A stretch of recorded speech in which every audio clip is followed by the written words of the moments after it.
2026 फरवरी 28। उस दिन दुनिया ने पश्चिम एशिया से आई डरावनी खबरों के साथ अपनी सुबह की शुरुआत की। अमेरिका और इजराइल की मिसाइलें जब ईरान के आसमान को चीरती हुई निकली, उसी पल दशकों से सुलगता आ रहा एक ज्वालामुखी आखिरकार फट पड़ा है। तेहरान ने ऐलान कर दिया है कि शांति के सारे दरवाजे अब बंद हो चुके हैं। इसी वजह से एक नई शक्ति संरचना की संभावनाओं पर दुनिया भर के मीडिया में बड़ी बहसें छिड़ गई हैं। अमेरिका का आरोप है कि ईरान अपने परमाणु कार्यक्रम छोड़ने के लिए तैयार नहीं है, लेकिन क्या इसके पीछे सिर्फ परमाणु हथियारों का खतरा ही है, या फिर दुनिया की नजरों से छुपी कुछ खतरनाक गुप्त एजेंडाएं वॉशिंगटन और तेल अवीव के सत्ता गलियारों में बन रही हैं? आखिर क्यों दुनिया की महाशक्ति अमेरिका ईरान से इतना डरता है? आइए देखें, ईरान की जमीन पर गिरने वाले मिसाइलों के पीछे की असली राजनीति क्या है। ईरान के प्रति इजराइल की दुश्मनी की कहानियों से भी ज्यादा साहसी है अमेरिका की ईरान से दुश्मनी की कहानी।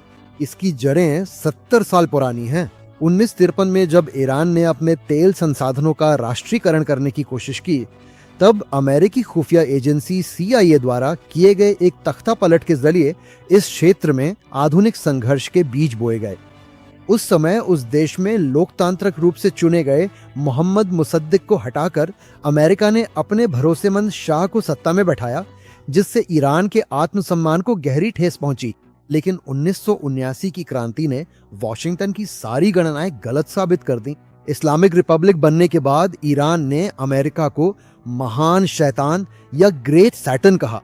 तेहरान में 444 दिन तक चला दूतावास बंधक संकट आज भी अमेरिका के इतिहास का सबसे बड़ा अपमान माना जाता है। उसी दिन से ये प्रतिबंध और धमकियां शुरू हो गई थीं। साल 2026 में ये युद्ध अनिवार्य हो जाएगा, ऐसा मानने के लिए अमेरिका के पास कुछ कारण है। इनमें से एक है अमेरिका ईरान परमाणु समझौते की विफलता। साल 2015 के परमाणु समझौते से अमेरिका के पीछे हटने के बाद ईरान ने अपने यूरेनियम संवर्धन को 90% से ऊपर पहुंचा दिया। ये मात्रा एक बम बनाने के लिए जरूरी है और इसी वजह से इजराइल को गहरी चिंता होने लगी। दूसरी बात, ईरान में रूस चीन का प्रभावशाली गठजोड़ है। यूक्रेन रूस युद्ध में ईरान के ड्रोन की बड़ी भूमिका ने पश्चिमी देशों को नाराज कर दिया था। आखिरी बात, अमेरिका द्वारा दी जाने वाली इजराइल की सुरक्षा की गारंटी है। ईरान का विनाश इजराइल के लिए जीवन मरण का सवाल है। यहीं से साजिशें शुरू होती हैं। ईरान पर हवाई हमलों के साथ साथ अमेरिका के 3 मुख्य उद्देश्य हैं। ईरान का अपने तेल व्यापार को डॉलर के बजाय अन्य मुद्राओं में करने का प्रयास अमेरिका के आर्थिक साम्राज्य के लिए एक बड़ी चुनौती है। अगर पेट्रो डॉलर व्यवस्था टूट गई तो अमेरिकी अर्थव्यवस्था भी चरमरा जाएगी। इसे रोकने के लिए अमेरिका को ईरान की सत्ता बदलनी ही होगी।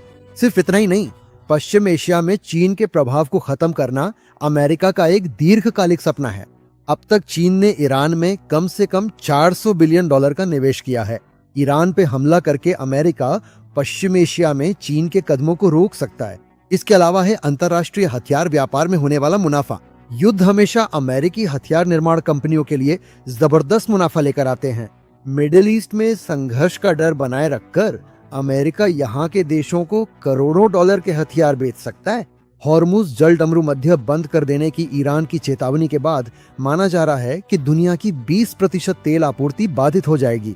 इस स्थिति में भारत जैसे तेल आयात करने वाले देशों में पेट्रोल की कीमतें प्रति लीटर 200 रुपए तक बढ़ सकती हैं। ये सिर्फ एक क्षेत्रीय युद्ध नहीं है, बल्कि तीसरे विश्व युद्ध की आहट है। जबकि अमेरिका और इजराइल कहते हैं कि ये परमाणु हथियारों को रोकने और लोकतंत्र की रक्षा करने के लिए है।